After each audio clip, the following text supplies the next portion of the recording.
Hello guys, this is Chiranjit Shil and you are watching DG Classes. আজিৰ আমাৰ বিষয়বস্তু হল AVC ৰেখাৰ আকৃতি কি? AVC অৰ্থাৎ এভাৰেজ ভেৰিয়েবল কষ্ট, গড় পৰিৱৰ্তনশীল ব্যয়। পৰিৱৰ্তনশীল ব্যয় কি আসলতে?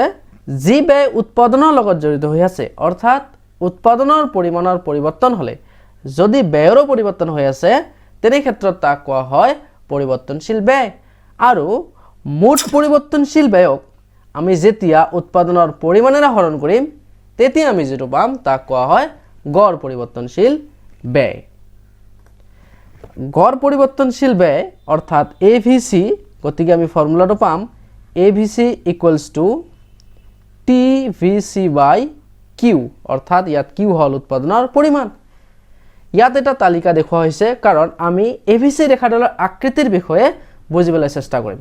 তো আকৃতি যাবলৈ হলে প্ৰথমতে আমাৰ এখন তালিকা ইয়াত প্ৰস্তুত কৰি লোৱা হৈছে। ইয়াতে প্ৰথমতে আছে Q অৰ্থাৎ উৎপাদনৰ পৰিমাণ।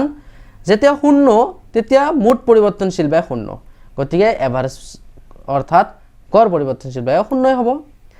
আৰু উৎপাদনৰ পৰিমাণ যেতিয়া বাঢ়ি গৈ আছে 1 2 3 4 5 6, তেতিয়া মুঠ পৰিৱৰ্তনশীল ব্যয়ৰ পৰিমাণ কি হৈ আছে?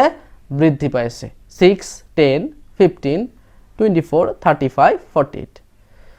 আনহাতে AVC আমি জানো AVC = কি পালো আমি? TVC/Q, অর্থাৎ Q এৰে আমি TVC হৰণ কৰিম। তো 1 এৰে যেতিয়া 6ক ডিভাইড কৰিম তেতিয়া আমি পাই আছো 6, তেনেকে 2 এৰে 10ক আমি ডিভাইড কৰিলে পাই আছো 5, ঠিক তেনেকে 3 এৰে 15ক ডিভাইড কৰিলে 5, 4 এৰে 24ক ডিভাইড কৰিলে 6, 5 এৰে 35ক ডিভাইড কৰিলে 7, 6 এৰে 48ক ডিভাইড কৰিলে 8। আমি ইয়াত কি কৰিলো? আমি মুঠ পৰিৱৰ্তনশীল ব্যয় অৰ্থাৎ TVCৰ পৰা AVC অৰ্থাৎ গড় পৰিৱৰ্তনশীল ব্যয় নিৰ্ণয় কৰিলো। এতিয়া আমি কাখত এটা চিত্ৰ আঁকিবলৈ চেষ্টা কৰিম। যি চিত্ৰখনত আমি গম পাম যে গড় পৰিৱৰ্তনশীল ব্যয় ৰেখাডালৰ আকৃতি কেনেকুৱা হয়। আমি এইফালে লৈ আছো AVC আৰু এইফালে লৈ আছো উৎপাদনৰ পৰিমাণ।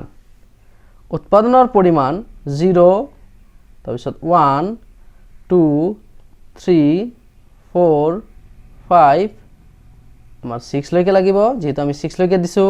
তো 1 2 3 4 5 দেন 6। আৰু গড় পৰিৱৰ্তনশীল ব্যয়ত আমি যদি এইফালে দিও এনেকে 1 2 3 4 5 6 7 8, আমি 8 লৈকে এই কাৰণে দিম কাৰণ আমাৰ ইয়াত হাইয়েস্ট অৰ্থাৎ সৰ্বোচ্চ যিটো গড় পৰিৱৰ্তনশীল ব্যয় আছে সেইটো 8 আছে, 8। 1 2 3 4 5 6 7, এইটো হল 8। এতিয়া আমি চিত্ৰটো আঁকিবলৈ চেষ্টা কৰো। যেতিয়া আমাৰ উৎপাদনৰ পৰিমাণ আছিল 1, উৎপাদনৰ পৰিমাণ 1 থকা অৱস্থাত আমাৰ গড় পৰিৱৰ্তনশীল ব্যয় আছিল 6 অৰ্থাৎ 6। যদি আমি আঁকিবলৈ চেষ্টা কৰো উৎপাদনৰ পৰিমাণ যেতিয়া 1, তেতিয়া গড় পৰিৱৰ্তনশীল ব্যয় কিমান হ'ব? 6। এইটো পইণ্ট পাম আমি ফাৰ্স্ট পইণ্ট। সেকেন্ড পইণ্ট হ'ব আমাৰ 5, এইটো সেকেন্ড পইণ্ট, এইটো গল ফাৰ্স্ট পইণ্ট, সেকেন্ড হল আমাৰ 5, অৰ্থাৎ উৎপাদনৰ পৰিমাণ যেতিয়া 2, তেনে ক্ষেত্ৰত আমাৰ গড় পৰিৱৰ্তনশীল ব্যয় হল 5। এইটো আকৌ 3 নম্বৰ ক্ষেত্ৰত কিমান হৈ আছে? 3 নম্বৰটো আহি আছে আমাৰ 5। আকৌ 5 নম্বৰটোত আহি আছে কিমান আমাৰ? 4 নম্বৰটোত আহি আছে 6। এয়া গল আমাৰ 3 নম্বৰত 5, 4 নম্বৰত আছে কিমান? 6। এইটো 4 নম্বৰ, আমি ৰেখাডাল পাই আছো, বিন্দুটো পাই আছো, ইয়াতে হল আমাৰ 6, কাৰণ এইটো হল 4 নম্বৰ উৎপাদন গড় আৰু ইয়া হল 6 গড় পৰিৱৰ্তনশীল ব্যয়, গতিকে আমি এইটো বিন্দু পাই আছো। আকৌ ইয়াৰ পিছত যেতিয়া 5 নম্বৰ গড় উৎপাদন কৰিছো, আমাৰ গড় পৰিৱৰ্তনশীল ব্যয় আছে কিমান? 7। এইটো আমাৰ 5 নম্বৰ উৎপাদনৰ পৰিমাণ। 7 পইণ্টটো ক'ত আছে আমাৰ? ইয়াতে হ'ব, ইয়াতে হ'ব আমাৰ 7 পইণ্ট।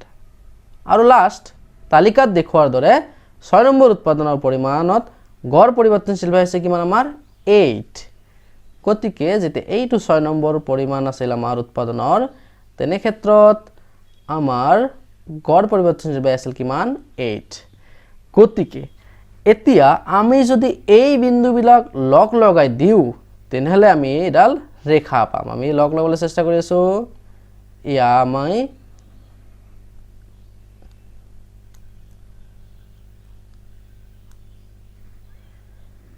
যদি আমি বিন্দুবিলাক লগ লগাই দিও অলপ এটো ঠিক কৰি আছো